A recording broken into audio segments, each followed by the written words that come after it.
Bonjour. Qu'est-ce que le Reiki?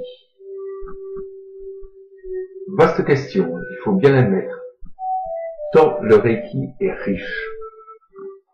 Je vais donc aujourd'hui me limiter à tenter de vous expliquer ce que vous, en tant que patient, même si j'aime pas beaucoup le terme patient, vous pouvez en attendre.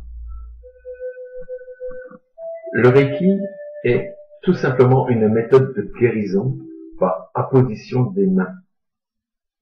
De tout temps, il existait partout dans le monde diverses méthodes qui permettaient de soigner, de guérir, en apposant les mains sur une personne malade, sur une douleur. En Occident, tout le monde a eu affaire ou connaît une personne, un ami, qui à un moment ou à un autre a consulté un magnétiseur. Et la plupart du temps, les résultats sont assez stupéfiants. Le Reiki, d'origine japonaise, est nettement moins connu chez nous que le magnétisme. C'est cependant cette voie que j'ai choisie.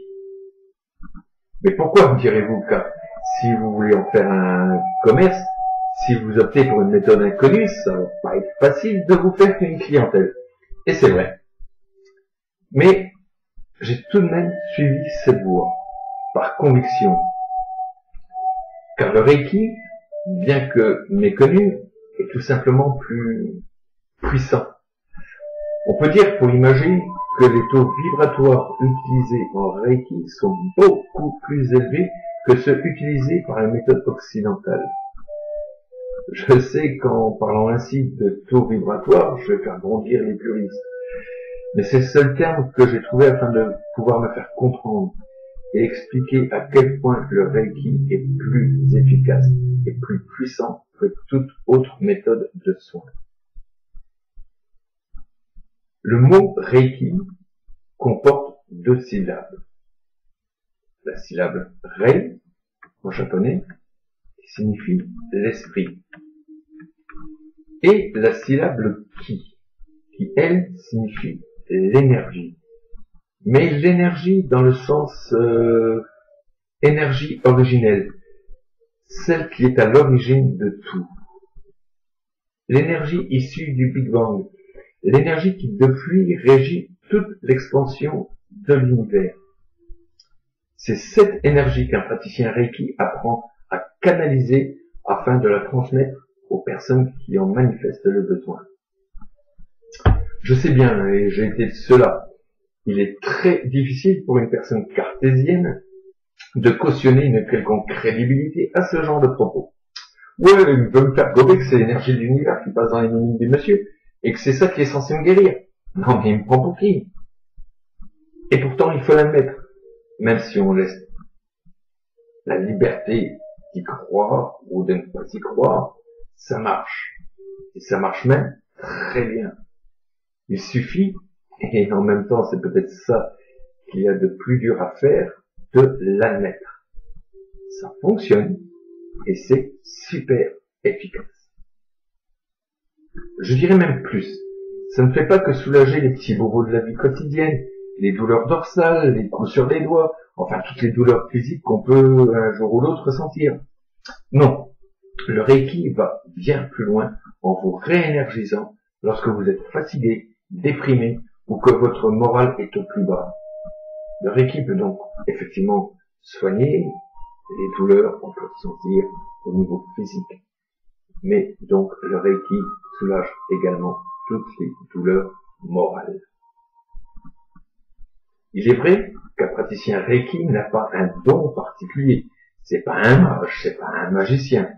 Il n'y a pas de secret qui est transmis de père en fils.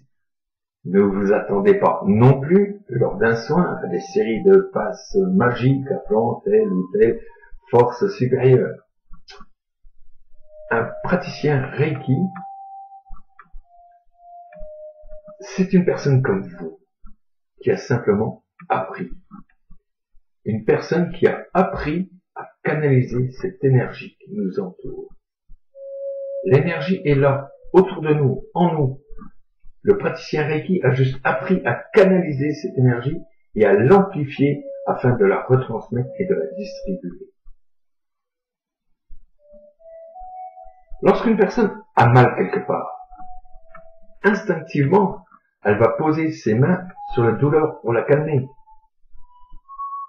Les mamans ont toujours fait de même avec leurs enfants. Lorsqu'un enfant pleure, lorsqu'un enfant a mal quelque part, instinctivement, elle va poser sa main dessus et les pleurs de l'enfant vont se calmer. Le praticien Reiki fait de même. À un détail près, c'est que l'efficacité de l'énergie de ses mains est décuplée. Certes, comme je l'ai dit, il a appris les techniques, mais surtout il a suivi un parcours personnel quotidien afin d'amplifier cette canalisation de l'énergie et d'amplifier ses ressentis. C'est ce qui fait qu'un soin Reiki est si efficace. Ainsi, le parcours d'un praticien n'est jamais terminé, car chaque jour, il apprend, il reçoit, afin d'amplifier sans cesse son efficacité. Beaucoup de gens pensent aussi qu'il faut être bouddhiste pour pratiquer ou même recevoir du Reiki. Bien entendu, il n'en est rien. Certes, beaucoup de pratiquants Reiki partagent certaines pensées bouddhistes. Certainement une façon de voir les choses, de regarder la vie, d'appréhender les événements. Il n'en reste pas moins que le Reiki n'a absolument rien à voir avec une quelconque religion. Le Reiki n'invoque aucun dieu. Le Reiki se moque bien que l'on pratique telle ou telle religion, ou même que nous soyons athées. Le Reiki ne se préoccupe que de quelques petites choses très importantes. Le bien-être, l'amour et l'équilibre de chacun. Le Reiki, bien sûr, ne se substitue pas à la médecine. Il ne propose ni diagnostic, ni médication. Il laisse ce rôle aux médecins. C'est leur métier et il faut leur laisser. Faut-il croire à tout ce qui touche à l'ésotérisme, au surnaturel, à des magies, quelles qu'elles soient, pour que le Reiki soit efficace? Bien sûr que non. Bien sûr que non. Le Reiki n'a rien à voir avec tout ça. Si ce genre de croyance peut vous aider lors d'un soin, pourquoi pas? Si invoquer un dieu, un ange peut vous aider, allez-y. Mais cela n'influe en rien dans l'efficacité d'un soin. Une seule chose est obligatoire. Il faut savoir accepter. Il faut savoir mettre son ego de côté et accepter, recevoir. Ne pas se mettre en situation de blocage. Je le répète, accepter. Alors, si vous souhaitez essayer et profiter des soins Reiki par besoin, car vous ressentez telle ou telle souffrance physique ou morale, ou pour vous regonfler en énergie après une période un peu fatigante de votre vie, ou tout simplement par curiosité, car vous avez juste envie d'un moment de bien-être, de relaxation, de détente, n'hésitez pas à me contacter sur mon site www.reikisaintomer.fr. Je me ferai un plaisir de répondre à toutes vos questions et à vous accueillir pour un soin personnalisé. Je vous remercie et je vous dis à bientôt. Merci encore.